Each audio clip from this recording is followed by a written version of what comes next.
நன்றி, வணக்கம்.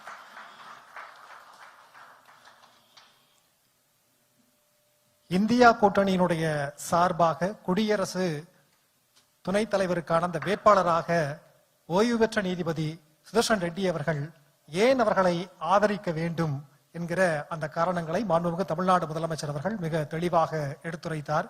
குறிப்பாக மாநில எல்லைக்கு உட்பட்டவர் என்பதை கடந்து அரசியலமைப்புக்கு எல்லைக்கு உட்பட்டவர் தான் நமக்கு வேண்டும் என்கிற அடிப்படையிலே முதலமைச்சர் அவர்கள் பேசியிருக்கிறார்கள். அடுத்ததாக நீதிக்கு முன்பால் பணியாற்றிய நம்முடைய ஓய்வு பெற்ற நீதி அரசராக இருக்கக்கூடிய சுதர்ஷன் ரெட்டி அவர்கள் இப்போது சமூக நீதியின் மாநிலத்தின் முன்பாக வந்திருக்கிறார். சிறப்புரையாற்ற அவரை அன்புடன் அழைக்கிறோம்.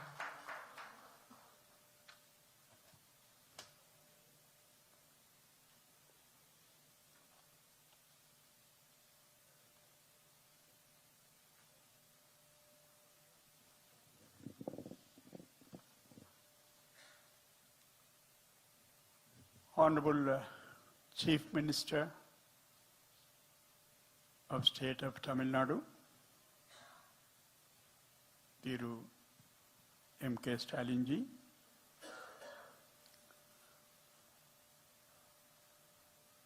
my friend Mr. Nasir Hussain,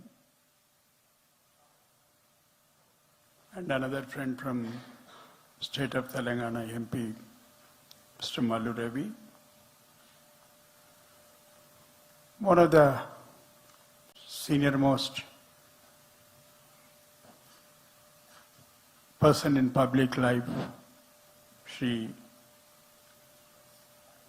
J.R. Balu, Tirumati Kanimoli, Selva Perutan, Shri Vaiko, Shri Hanugam, Tirumala Valavan, Thiru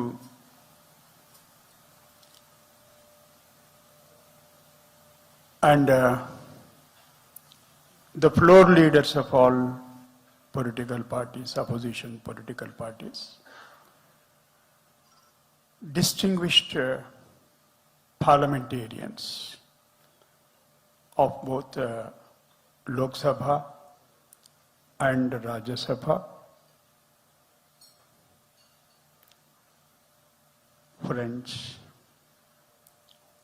ladies and gentlemen, friends from media, if any present here, let me at the outset pay my respects and tributes to the great personalities of Tamil Nadu, representing Dravidian culture, language, it's a heritage, which is a unique one. It's an occasion to recall who else, the great Periyar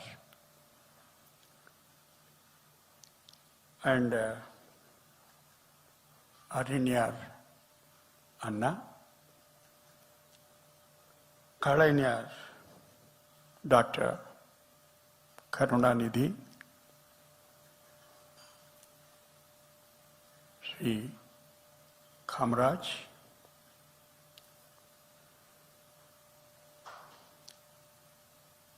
and Bharat Ratna M.G. Ramchandran, the great personalities who represented the culture, the language, poetry, music, Thiruvalluvar, Bharatiyar, and Bharat Ratna M.S. Subbulakshmi. of course, Rajaji.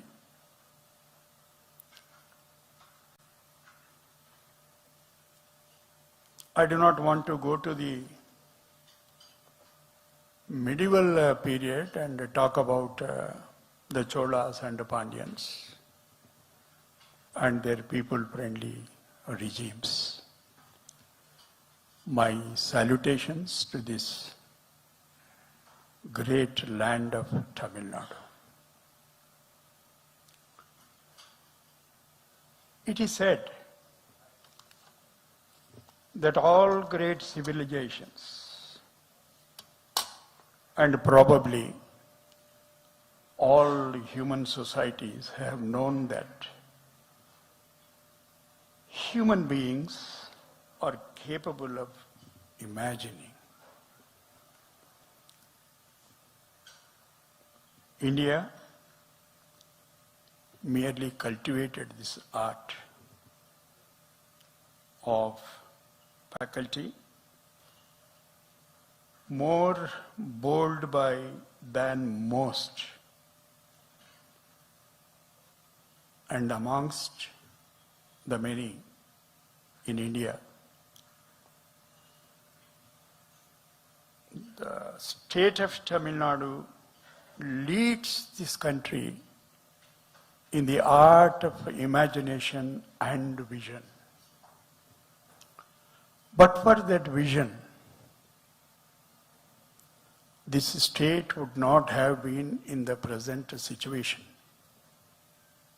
which leads the rest of the states in India in the Human Development Index.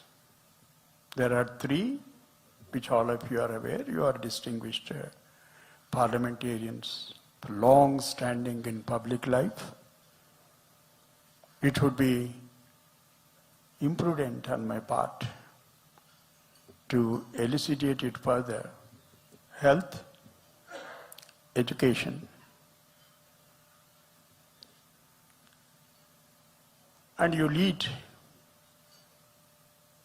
in both these, health and education.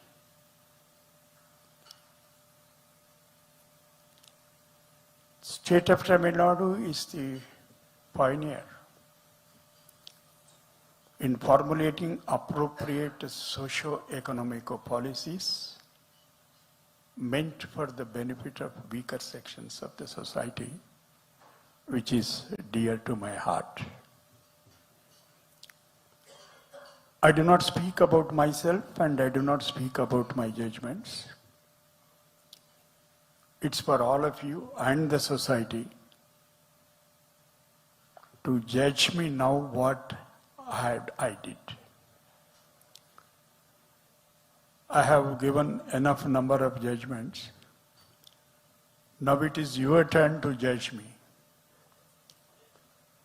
Hitherto, I was upholding the Constitution, having true faith and allegiance to the Constitution of India as by law established. If given an opportunity, I'll make all possible efforts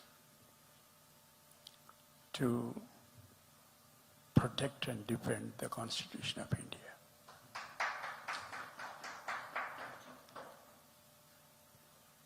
There is a crisis.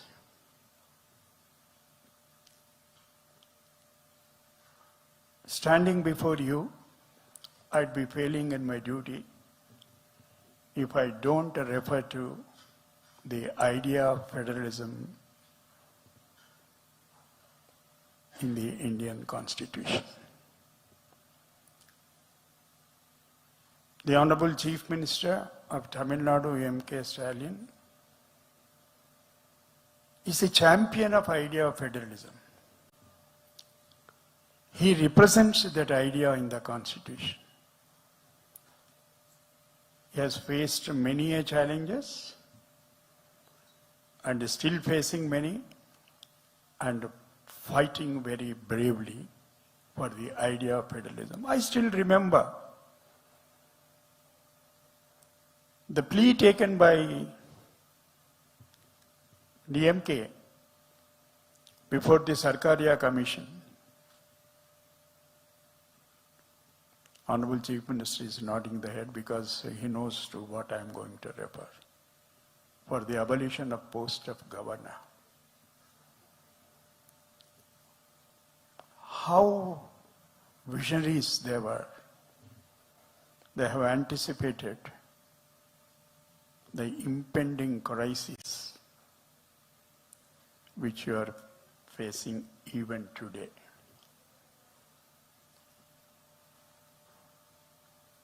The attempts to restructure the GST, quote unquote restructure, and formulate appropriate policies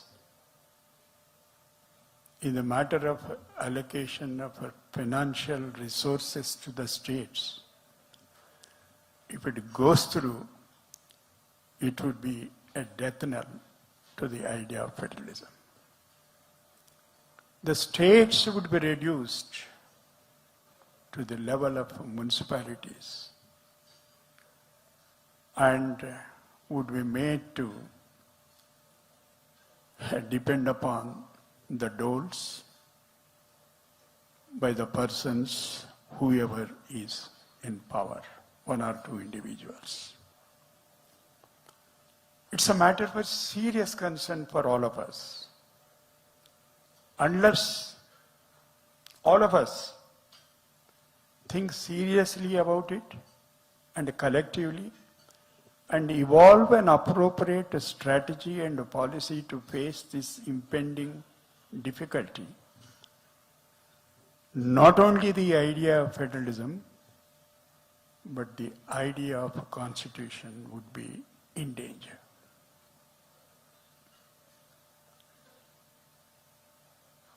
Most of them, I don't name them, particularly those who do not have the idea of India and the idea of the constitution,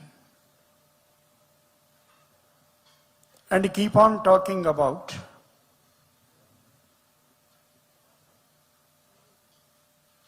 what shall I say, repeatedly saying one nation, as if others are disputing that proposition. Of course ours is one nation. But what is India? That is Bharat. It's a union of states. What is that union without the states? What is that nation, India, without the states? That is the importance of the states in the first word of the Constitution.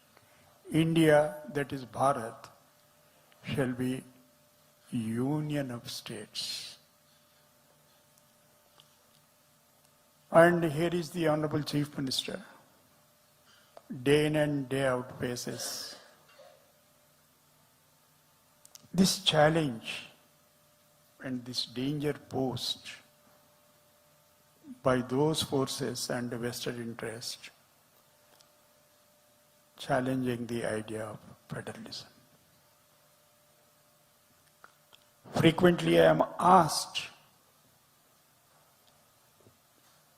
particularly since last 4 or 5 days, ever since my name has cropped up as a candidate on behalf of the opposition political parties, what made you to come into this thicket of political arena since you were not concerned with the politics in any of your previous life? They forget that the Constitution itself is a political document. Everyone who participates in the elections, everyone who exercises the franchise is bound to have a political idea. I may not belong to any political party. True. I don't belong to any political party. I don't intend to join any political party. But to say that I have nothing to do with politics would amount to saying that I have nothing to do with the democracy. Political process an integral process of the democracy. They are intertwined. Therefore, if somebody says that I have nothing to do with the politics, it's not a truthful statement. Friends, ladies and gentlemen, it's not an occasion to deliver any lecture, particularly to the distinguished members of the parliament, whom I keep on hearing when they address the nation standing in the Lok Sabha and the Rajya Sabha. They are not addressing their constituency alone, their state alone, they are addressing the nation. They introduce themselves to the nation and we watch them. We carefully listen to them. We learn from them. Therefore, there is no point in delivering a lecture, whatever I have learned from them while they are addressing the people through their seats in the parliament. I'm extremely grateful and I express my gratitude to Thiru MK Stalin, the Honorable Chief Minister of Tamil Nadu, and friends representing the various parties of opposition, including the India Alliance, for imposing their confidence in me. I assure you, before I leave this rostrum, that if given an opportunity, I promise you, it's a solemn promise, that I would not let you down. And I would not let down this instrument of Constitution of India, with which I have lived for the last 52 years. Hitherto I was upholding it. If given an opportunity, I will try to defend and protect it because the idea is in danger. Thank you, ladies and gentlemen. India கூட்டணியின் சார்பில் குடியரசு துணைத் தலைவர் வேட்பாளராக அறிவிக்கப்பட்டுள்ள ஓய்வு பெற்ற நீதியரசர் அவருக்கு நன்றி. அதே போன்று ஆதரவு கேட்டு நீங்கள் வந்தீர்கள். ஆதரவினை மட்டுமல்ல, எங்கள் ஐயன் திருவள்ளுவரையும் நாங்கள் தருகிறோம் என்கிற அடிப்படையில் மாண்புமிகு தமிழ்நாடு முதலமைச்சர் அவர்கள் ஓய்வு பெற்ற நீதியரசர் சுதர்ஷன் ரெட்டி அவர்களுக்கு பொன்னாடை போர்த்தி ஐயன் திருவள்ளுவர் சிலையினை நினைவு பரிசாக இந்தியா கூட்டணியினுடைய எம்பிக்கள் சார்பாக வழங்குகிறார்கள்.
தமிழ்நாடு முதலமைச்சர் அவர்கள் ஒவ்வொரு நம்முடைய மக்களவை உறுப்பினர்களையும்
கேட்டுக்கொள்கிறேன். வரக்கூடிய 9ஆம் தேதி தேர்தல் நடக்க இருக்கிறது. அனைத்து நாடாளுமன்ற உறுப்பினர்களும் அங்கே வாக்களிக்க வந்துவிட வேண்டும். ஒரு நாள் முன்னாடி 8ஆம் தேதி 2 மணிக்கு பழைய நாடாளுமன்றத்திலே இருக்கக்கூடிய சென்ட்ரல் ஹாலிலே மாக் ஓட்டிங் இருக்கிறது. அதனால அத்தனை நாடாளுமன்ற உறுப்பினர்களும் 8ஆம் தேதி காலையிலேயே டெல்லிக்கு வர வேண்டும் என்று உங்களை அத்தனை பேரையும் வேண்டி கேட்டுக்கொள்கிறேன். அடுத்த நாள் வாக்களிக்க 10 மணியிலிருந்து 5 மணி வரைக்கும் வாக்களிப்பு இருக்கிறது. அதனால் 8ஆம் தேதியே எல்லோரும் வந்துவிட வேண்டும் என்று கேட்டுக்கொள்கிறோம். உங்கள் அத்தனை பேருக்கும் நன்றி. I thank the Chief Minister and Justice for being here and meeting all of us and asking for our oaths. Sir, we are not here to judge you. You are the chosen one to protect the freedom of expression of this country. Thank you. நன்றி ma'am. நிகழ்ச்சி இனிதே